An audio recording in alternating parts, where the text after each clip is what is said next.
Et bonjour à tous, j'espère que vous allez bien. Ça y est, le déconfinement a eu lieu. On peut enfin revoir sa famille, ses amis, tout le monde qu'on connaît. Donc ça, c'est super, c'est merveilleux. Aujourd'hui, je vais vous parler d'un ampli. Donc il s'agit d'un Luxman et c'est le modèle LV-91. Donc j'ai regardé partout sur Internet et j'ai pas réussi à trouver le schéma de cet ampli. Donc voici l'arrière, les bornes RCA. Alors par contre, il va falloir qu'on fasse une petite réparation, parce que vous avez vu, je l'ai reçu comme ça, fil coupé. Donc on va dénuder d'ici jusqu'à là, on va dénuder pareil là, et on va mettre de la gaine thermo-rétractable pour bien isoler tout ça.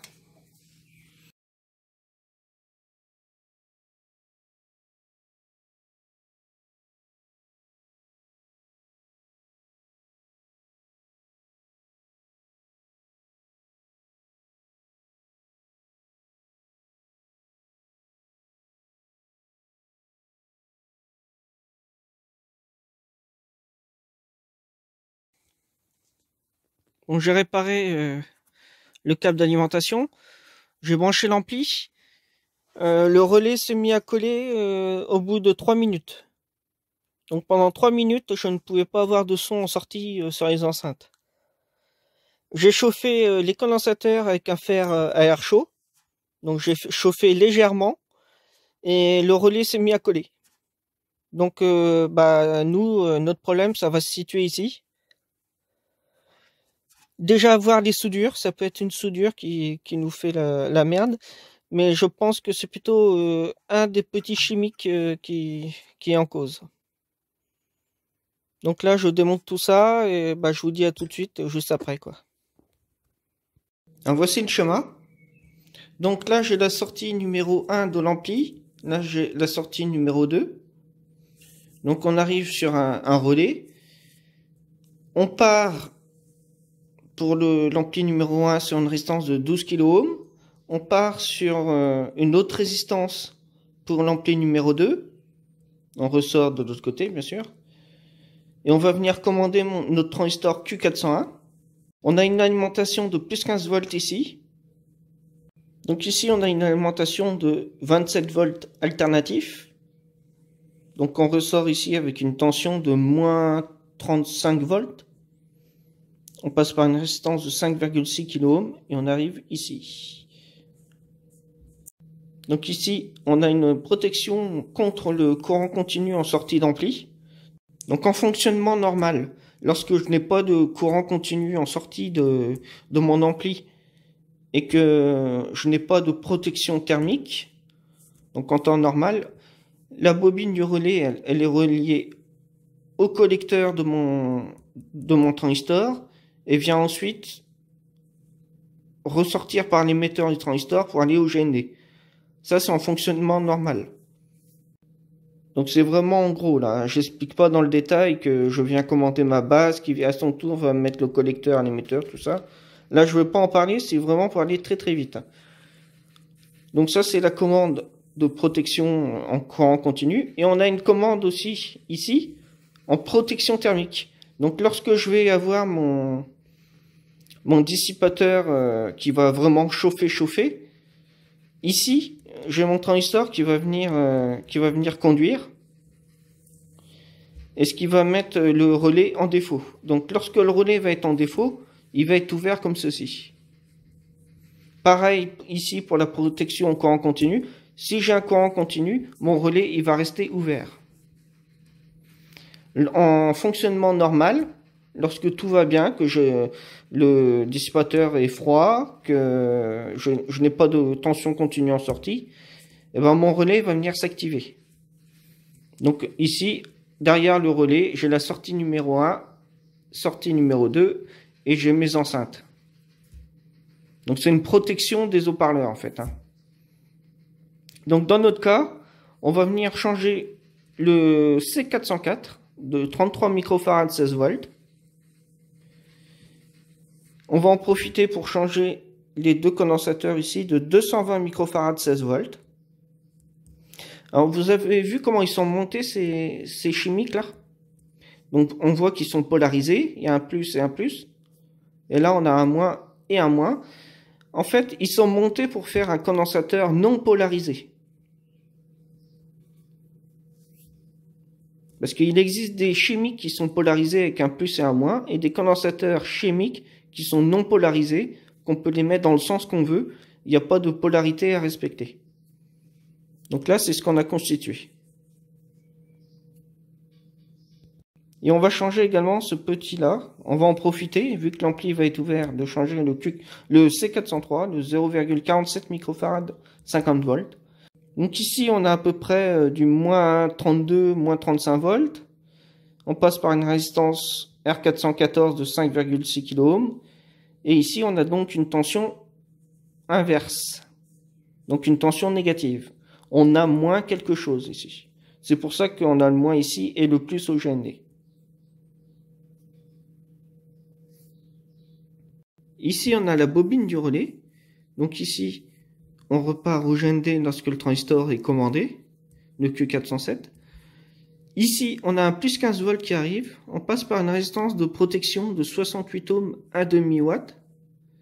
Et on arrive ici, donc on a à peu près plus 13 volts, plus 12 volts ici à la bobine. Donc on a une diode ici anti-retour en fait.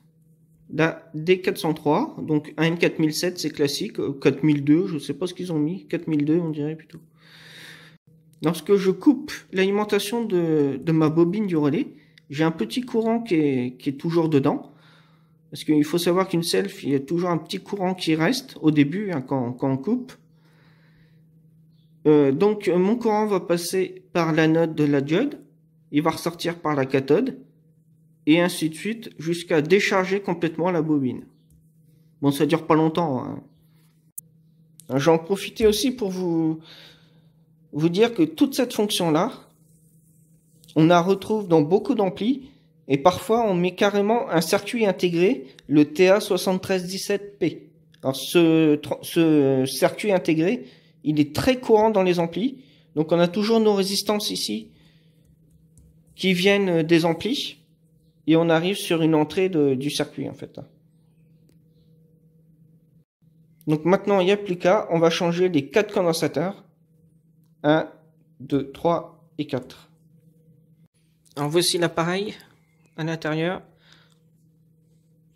Ici on a le STK3042. Ici on a les transistors de puissance.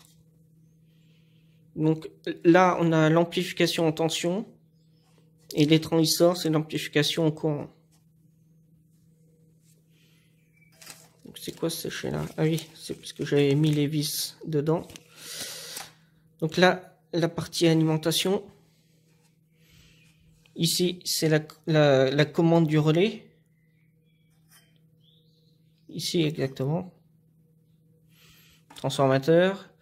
Le fusible primaire ici. Cette carte-là, c'est ce qui permet de contrôler les basses, les aigus, etc. De sélectionner quelle entrée on veut utiliser, si on est en CD, si on est en autre chose. Ici, toute cette partie-là, c'est la correction RIA, c'est l'amplification, la pré-amplification pour une platine vinyle, une platine disque. Donc nous, notre cas, on va s'intéresser ici. C'est ici qu'on va travailler. Ici, on a le régulateur qui fournit le plus 15 volts. Donc on va changer déjà les petits condensateurs qui sont là. Il y en a 4 en tout. Et puis après, on va faire des mesures pour voir comment que ça se passe. Pour le démontage, il faut enlever toutes les vis qui tiennent la façade arrière. Donc enlever la façade. Ensuite, enlever les vis qui tiennent cette carte-là. Et ensuite, on peut faire pivoter la carte. Donc on va faire ça, mais sur l'établi. Je vous dis à tout de suite.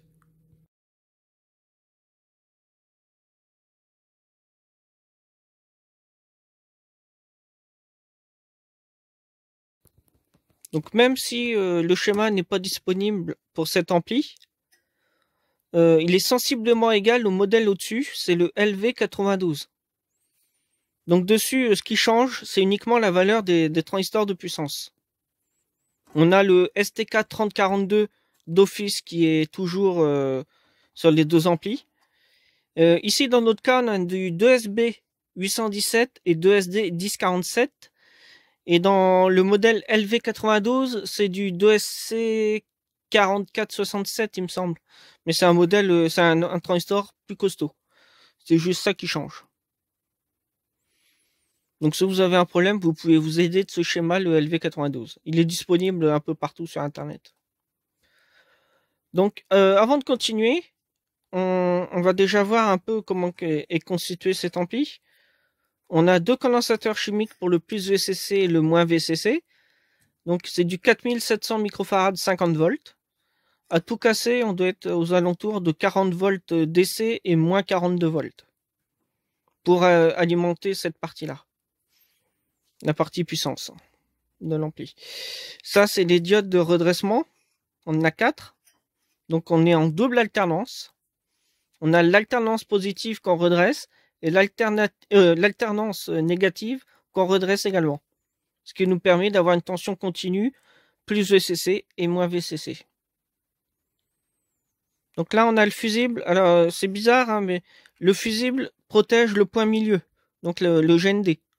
Donc s'il claque, il n'y a plus de GND. Par contre, les autres, ils sont sous tension. C'est assez bizarre. Hein. D'habitude, on protège soit une entrée AC, enfin une sortie AC du transformateur. Mais là, ils n'ont pas fait ce choix-là. Donc après, on a encore un petit fusible et on a encore un redressement en double alternance. C'est pour obtenir le plus 15 volts qu'on va avoir ici sur le régulateur. Enfin, en entrée, on va être aux alentours de plus 20 volts sur le pont de diode.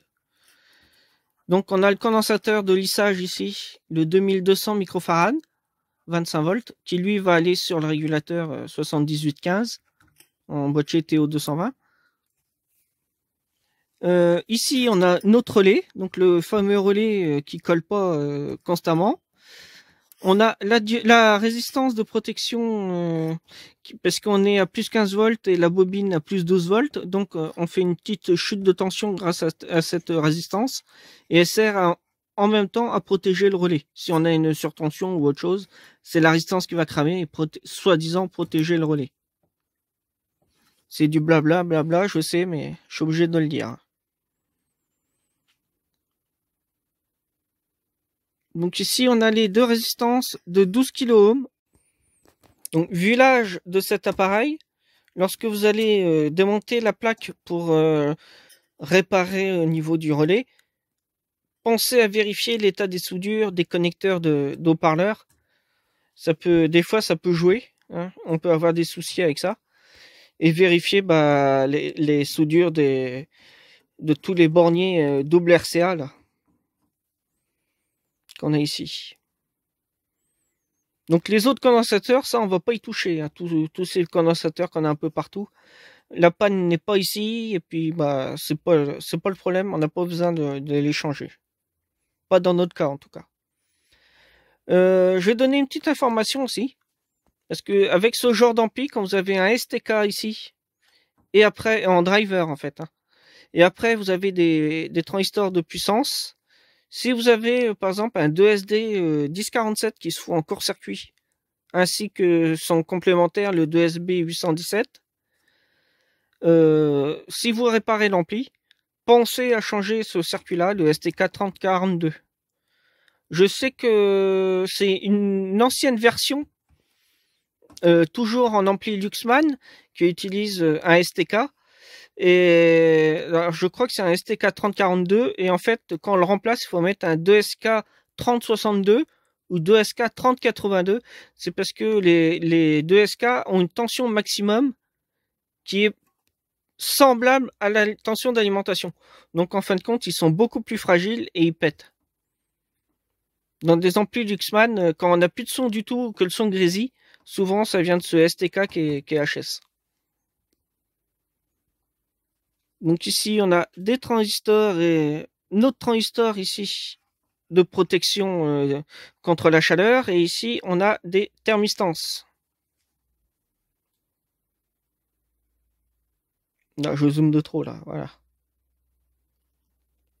Donc, maintenant, on va enlever la vis qui est ici. Là, on regarde bien, il n'y a pas de vis, normalement.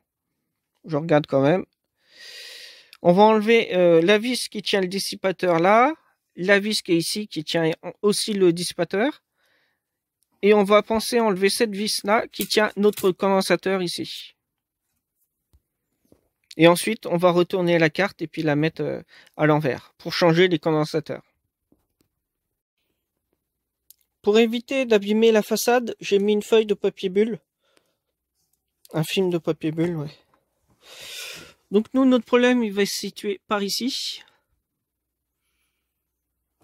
Alors, on remarque, pour se repérer, ici, on a les trois soudures. Donc ça, c'est le régulateur 7815. Notre relais, il est ici. Donc ensuite, on va regarder dans cette partie-là pour changer les condensateurs, les petits chimiques. Il y en a 4 à changer. Donc je regarde un peu partout, vous voyez, je regarde vraiment les soudures, qu'il n'y en ait pas une qui soit à moitié HS. Donc on regarde bien là, je vois que ça a déjà été refait, donc ça a dû être démonté déjà, au moins une fois. Ouais, là aussi ça a été refait, soudure, et on voit il y a une rayure là.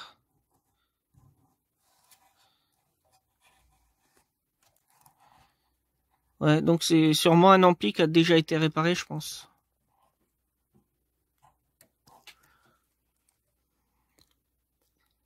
Bon, mon fer à souder est chaud, je vais attaquer. Hein. On va changer ça. Donc je change les petits condensateurs. Alors que je vous dise lesquels qu'on change quand même.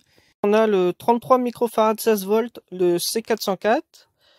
Donc c'est celui-ci. On voit qu'il est près du régulateur, donc c'est peut-être lui qui fout la merde. Ensuite, on va avoir le C403, c'est un 0,47 microfarad 50 volts. Il est ici. C403. Donc quand on va les changer, bien faire gaffe où est le moins du condensateur. Pour éviter de les remettre à l'envers. Parce que si vous en mettez un à l'envers, lorsque vous allez mettre sous tension, il va éclater, il va exploser. Donc c'est pas le but. Hein. Le but c'est que ça fonctionne. Et en plus quand ça pète, ça pue le poisson, c'est pas bon. Donc voilà, allez, on change tout ça. Je vous dis à bientôt. Non, je vous dis à tout à l'heure. Bon, allez, j'ai tout remonté. Donc j'ai mis sous tension avant de commencer à filmer. Donc tout va bien. L'ampli fonctionne comme il faut. Notre relais il s'enclenche dès qu'on met sous tension. Je vais vous le faire entendre. Paf, vous l'avez entendu?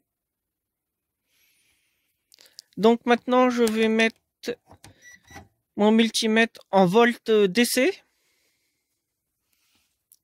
Donc on a alternatif ou on a DC. Moi je l'ai mis en DC. On va venir mesurer la tension qu'on a ici. Donc le plus 15 volts. Donc on va vérifier si on a vraiment plus 15 volts en sortie. Ouais, du régulateur, c'est bon. Donc la tension d'alimentation est bonne. Alors maintenant, on va venir vérifier la tension qu'on a ici sur la cathode de D403. Donc on devra avoir entre 12 et 13 volts. Donc je coupe pour pouvoir mettre mon grille-fil pile où il faut. Voilà, je me suis mis après la résistance sur la cathode de D403. Et j'ai 11 volts 93. Donc vous voyez 12 volts hein, sensiblement. Alors maintenant, on a mesuré la tension ici, la tension derrière la résistance. Donc ça, c'est bon déjà. Maintenant, on va venir mesurer la tension qu'on a ici sur la cathode de D402. Donc je coupe, je mets mon grille-fil et je reviens tout de suite pour faire la mesure. Donc quelle tension on a ici? On a 5 volts 48. Donc on a 5,48 volts qui arrivent ici. C'est la commande qui parvient des transistors. Donc là, je me suis mis sur l'émetteur de Q403. On a un plus 5 volts qui revient commander nos deux transistors du relais. Donc on a fait 3 mesures. Donc maintenant, on va faire la mesure ici.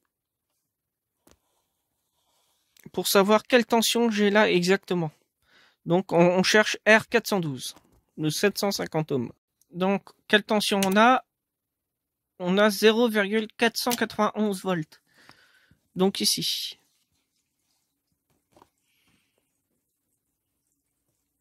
On a 15 volts qui arrivent, on passe par un réseau de résistance. Et on a mesuré la tension ici. Alors pour mettre cet ampli sous tension, je n'ai pas branché de haut-parleur en sortie. Par contre, j'ai branché deux résistances de 50 watts en 8 ohms. Donc elles sont reliées sur la sortie de l'ampli. C'est ce qu'on fait quand on répare un ampli pour éviter de cramer les haut-parleurs. Donc maintenant, on va mesurer la tension qu'on a sur la D513. Alors maintenant, on n'est plus en DC, mais on est en AC. Donc AC. Et on a 31,55 volts alternatifs. Ici. Donc maintenant, on va voir la tension négative qu'on a ici sur l'anode de la D513. Donc on va mettre sous tension. Bien sûr, je suis resté en AC, il faut se mettre en DC. Donc on se met en DC et on a moins 20 volts. Donc ici sur l'anode, on a moins 20 volts. On passe par une résistance de 5,6 kΩ. Et maintenant, on va venir mesurer la tension qu'on a sur l'anode de D401. Donc maintenant, on va regarder la tension qu'on a sur l'anode de D401. Donc on a moins 14,26 volts. Donc c'est ici. Alors là, on a fait le tour des mesures qu'on pouvait faire sur cet ampli pour cette panne de relais. Si vous avez un relais identique, hein, un relais qui ne colle pas, vous pouvez reprendre les mesures qu'on a fait. Si vous avez des mesures différentes, ça voudra dire que c'est en effet bien un condensateur qui fout la merde. Autre méthode que vous pouvez employer si vous voulez pas faire de mesures, si vous ne savez pas les faire, c'est vous prenez un sèche-cheveux et vous venez chauffer ce petit condensateur là, le petit bleu, et alors là on n'en voit qu'un mais il y en a deux, et les deux petits condensateurs ici. Et vous allez voir qu'en les chauffant, le relais normalement va se mettre à coller.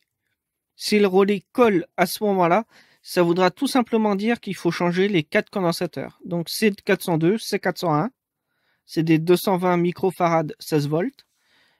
Il y a le C404, donc celui-ci, c'est un 33 microfarad 16 volts. Et on a celui-ci, alors par contre, il faut bien faire gaffe, c'est un 0,47 microfarad 50 volts.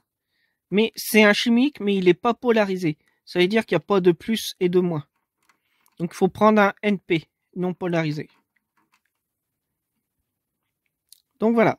Alors maintenant, je vais refermer l'ampli. Je vais remettre le couvercle dessus. Je vais enlever mes résistances de charge que j'ai derrière. Et je vais brancher mes deux petites enceintes que j'ai ici, là. Ah bah non, on a ce téléphone, je suis con. Les deux petites enceintes ici. Et bah pour vous faire voir que l'ampli fonctionne. Donc je le mets sous tension. On a de la musique tout de suite. Hein.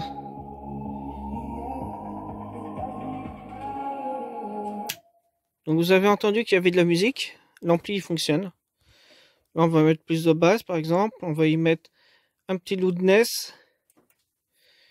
Et on va voir le son. Donc voilà. C'était juste histoire de faire voir que l'ampli fonctionne. Je l'ai pas mis fort parce que c'est des toutes petites enceintes. Genre 30 watts. Donc si je monte l'ampli, je vais les griller tout de suite. Donc c'est pas la peine. Donc voilà, c'est un beau petit ampli. Ah, on voit très bien la poussière. Là, je vois qu'il y a un petit accro là. Mais sinon, dans l'ensemble, c'est un ampli qui est super propre. Un Luxman en ampli hi-fi, j'adore. Pour mon home cinéma, j'ai mis un ampli Luxman, un gros ampli Luxman, et j'ai mis des enceintes, comment ça s'appelle, Jamo, des enceintes Jamo. Donc je peux vous dire que ça donne. Donc voici le LV91. Donc celui-là on l'avait pas vu, on l'a jamais vu. Donc comme j'ai eu cet ampli, j'en ai profité pour vous faire une petite vidéo. Voilà. J'espère que ça vous a plu. Surtout n'hésitez pas à mettre un petit commentaire, un petit pouce vers le haut, comme ceci. Et bah maintenant je vous dis à la prochaine pour une future vidéo. Donc soyez sages. Hein. Allez, salut, salut. Bye bye.